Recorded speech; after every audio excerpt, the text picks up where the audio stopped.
Driver हूँ। इतना है कि सरकार से समान काम और समान वेतन हो। 5 महीने से सैलरी नहीं मिल रही है।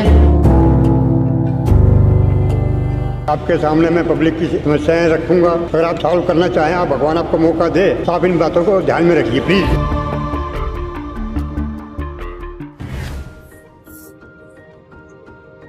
भैया मेरी माँ से मिलो। Mommy, he was driving me in the Uber already. So now he's taking me to the bus stand with some other work. चलिए।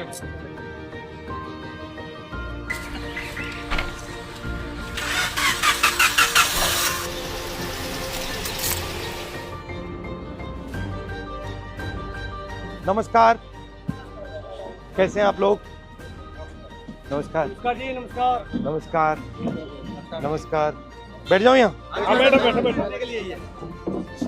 आप कंडक्टर हो? आप ड्राइवर हो? कंडक्टर। आप ड्राइवर। आपका कितना बनता है? मैं तो परमानेंट है। सर 800 रुपये एक दिन का बनता है, उसी में SIPF दोनों कटता है और जो रेस्ट बनता है उसको ही पैसे कटते हैं। आप ड्राइवर हो? 21,000 टोटल किलोमीटर के हिसाब से इनका। अच्छा, और कितने घंटे होता है काम? 8 घंटे होते हैं, बट अगर 1-2 घंटे ऊपर चलेगा तो उसका पैसा नहीं मिलेगा। नहीं सर, कच्चे हैं, सब कच्चे हैं। सब कच्चे हैं। तो आपको कितना पैसा मिलता है? कॉन्ट्रैक्टर को कितना मिलता है? सर कोई कॉन्ट्रैक्टर नहीं हमारे बीच में। हाँ। हम और DTC हैं सीधा डायरेक्ट। हाँ जी, बट हमारा 800 रुपये, 816, 13 रुपये एक दिन का, 16 रुपये, उसी में SIPF भी कटेगा। प्लस महीने में हमारा कोई रेस्ट नहीं होता, ना होली ना दिवाली, कोई दिन नहीं होता? कोई दिन नहीं। संडे सैटरडे कुछ नहीं, उसका पैसा कटेगा जिस दिन हम छुट्टी करेंगे। जितनी छुट्टी करेंगे उतना पैसा कट जाएगा। अगर आपकी मदद की जाए तो क्या करा? हमें सर समान भत्ता देना चाहिए ताकि हम लोगों का भी गुजारा हो सके, बच्चों की भी देखरेख किया जा सके। 5 महीने से सैलरी नहीं मिल रही है। कहाँ से किराया दे, कहाँ से किताबें लाएं, कहाँ से ट्यूशन फीस दे, कहाँ से नहीं मिल रही? आप बस पे अभी नहीं चल रहे हो? बस में चल रहे साहब प्रॉपर। सैलरी कैसे नहीं मिल रही? देने नहीं गवर्नमेंट, राज्य सरकार कह देती है सेंटर को, सेंटर सरकार कह देती है राज्य को। फंड रिलीज नहीं हुआ, ये नहीं हुआ, वो नहीं हुआ, और आगे से 2 महीने का और कह दिया 2 महीने तक और नहीं मिले। जहाँ हाथ पैर मारने मार लो, जिस नेता के पास जाना चले जाओ, जो करना कर लो। अक्टूबर से पहले सैलरी नहीं मिलेगी, ये कह रहे हैं अधिकारी। हमारे बच्चों के साथ ये हो रहा, अब नहीं भर्ती कर रहे, उनका भी भविष्य खराब करेंगे ये। मैं कंडक्टर DTC कर्मचारी हूँ। हम एक कॉन्ट्रैक्ट बेस पे हैं और हर साल कॉन्ट्रैक्ट रिन्यू होता है। वो भी ड्यूटी कम होती है तो उसे रिन्यू नहीं होने देंगे, फिर आप जाइए घर बैठिए। फिर बड़े मुश्किल से हमारे मतलब परमानेंट नहीं बनाना चाहते? हाँ जी सर, हमें पक्का किया जाए, हमें ये मांग है हमारी। या नहीं तो समान वेतन समान काम होना चाहिए हमारा। हम आपसे मांग यही कर रहे हैं बस सरकार से। जब तक शीला दीक्षित हमारी बहन जी थी, जब तक उन्होंने पक्का किया, उनके बाद हमारे कोई अभी तक सुनवाई नहीं, उन्होंने पक्का किया। लेकिन हमारा सवाल ये है सर कि नागरिकता हमारी पक्की तो नौकरी कच्ची क्यों? क्योंकि आज निजीकरण हो रहा है, सबसे ज्यादा निजीकरण कर रहे हैं लोग, और इस निजीकरण से हमारे बच्चों का क्या भविष्य रहेगा? आज पूरे DTC कर्मचारी हमारे बम की तरह भरे हुए हैं। हम उम्मीद उनसे रखते जो हमारी आवाज मुखर करे। सर पिछले 6 महीने से सैलरी नहीं है, और उस सैलरी का नतीजा ये है कि हमारे 24 जवान जो होम गार्ड के हैं वो कोई हार्ट अटैक से, कोई डिप्रेशन से वो दुनिया छोड़ चुके हैं। और हमारी समस्या ये है सर कि हमें हर 6 महीने के लिए हमारे को एक्सटेंड किया जाता है। ऑलरेडी हम ट्रेंड हैं, ट्रेनिंग के बावजूद हम भर्ती हुए थे होमगार्ड के अंदर, और उसके बावजूद अभी 10,285 आदमियों की भर्ती निकाली है, और हमें जनवरी तक का टाइम दिया गया कि अब इस उम्र में, जिसमें हमारी एज सबकी 50+ हो चुकी है, अब इस एज में हमें कोई ना तो सिक्योरिटी में नौकरी देगा, ना ही कोई और नौकरी हमें मिल पाएगी। मैं भी ड्राइवर हूँ। बस इतना है कि सरकार से समान काम और समान वेतन हो। मैंने बताओ, इनकी उम्र इतनी ज़्यादा हो गई, अब ये क्या करेंगे? दूसरी नौकरी देखने के लायक भी नहीं छोड़ा इनको। बस यही है कि समान काम और समान वेतन हो। ये प्राइवेटाइजेशन जो हो रहा है, इसका फायदा किसको मिल रहा है? इसका फायदा उद्योगपतियों को मिल रहा है, टॉप वालों को, उद्योगपतियों को मिल रहा है।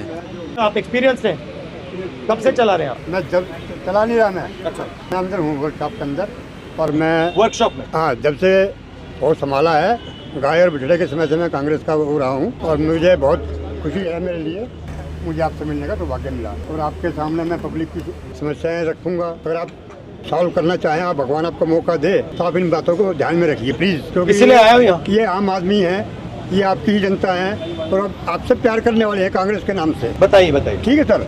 रही बात रोजगार की, आज मोदी जी ने इतना बुरा हाल कर दिया देश का, हमें एक तरह से गुलामी महसूस होती है। पढ़े लिखे का अंतर खत्म कर दिया इन्होंने। अनपढ़ मजदूर 18 से 20 हज़ार लेता है, पढ़ा लिखा 25,000 लेता है। हम एक आम आदमी हैं जो पूरी ज़िंदगी नौकरी करने के बाद अपने बच्चों को एक अच्छी शिक्षा दिलवाते हैं कि बच्चा कहीं सेटल हो जाएगा, लेकिन अंत में उसको भी 30,000 35,000 ही मिल पाते हैं। ये हमारे आम लोगों की समस्याएं हैं सर। सर बोलना तो हर कोई चाहता है, आजकल जो बोलता है सीधा उसका काम, गवर्नमेंट का काम है जेल में। डर फैला हुआ है। पब्लिक के दिलों में डर फैला हुआ है। आप लोग पैसा बचा पाते हो या बिल्कुल बिल्कुल नहीं सर, बिल्कुल नहीं। और अगर आप कहीं बस पे जाओ तो आपको पैसा देना पड़ता है या आपके पास पास होता है? आपके पास पास ऐसा कुछ नहीं है जो आप बस में फ्री जाओ। तो धन्यवाद आपका। नमस्कार ब्रदर, कैसे हो? तो अपने बारे में बताओ, बच्चे कैसे हैं, क्या हो रहा है, फैमिली कैसी है, काम कैसा होता है? मेरी ड्यूटी 12:50 से स्टार्ट होती है। मैं यमुना पार से आता हूँ, पर हालांकि डिपो तो बहुत दूर पड़ता है। कैसे आते हो? मैं बस से ही ट्रेवल करता हूँ सर। जो हमारा कांटेक्ट है ना सर, उसमें दिक्कत, कांटेक्ट लेबर है एक तरीके से। अच्छा, हाँ जी, कॉन्ट्रैक्ट लेबर हो, कभी भी निकाल दिया जाता है? हाँ जी, 1 ईयर का कॉन्ट्रैक्ट होता है हमारा। हाँ जी, हर साल रिन्यू होता है सर। और आपका कॉन्ट्रैक्ट डीटीसी के साथ होता है या किसी बिचौले के साथ? नहीं, डीटीसी से डायरेक्ट। बट ये हम तो एक अपना फ्यूचर सिक्योर करने के लिए परमानेंट जॉब चाहते हैं। ये आपका सरूरी नगर मार्केट होते हुए और ये सफदरजंग हॉस्पिटल होते हुए जाए। अच्छा लगा। आपका सब प्रोग्राम अभी क्या है?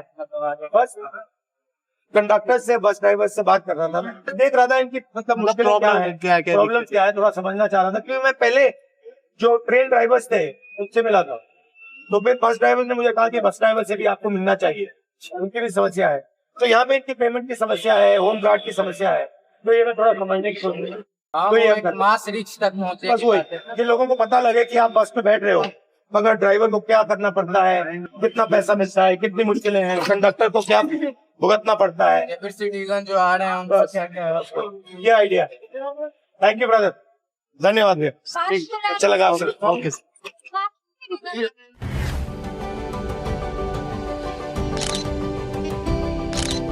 Thank you.